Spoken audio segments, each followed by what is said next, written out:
Се уште не е пуштен каналот Ѓолаја од грчка страна за регулирање на нивото на Дојранското езеро.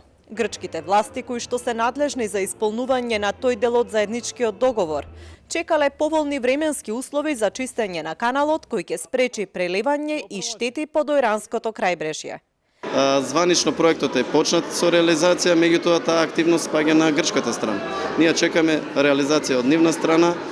Мислам дека со стеснувањето сега на периодот, кај да ќе отпочне реализацијата и на тој проект, односно таа активност од самиот проект, така што мислам дека набрзо ќе биде ставен во функција и ќе се регулира. Анго вели дека покрај тоа што Кукуш и Дојран треба да го решат проблемот со нивото на езерото, потребно е и ревидирање на котите. Меѓутоа тука има и други услови каде што двете министерства за животна средина, односно преку Министерството за надворешни работи, треба да формираат тимови каде што ќе ги отворат новите коти на нивото на езерото, односно да се ревидираат тие коти кои што се утврдени многу одамна уште во времето на СФР. Проектот за прекугранична соработка е финансиран од Европската Унија и вреди 420.000 евра.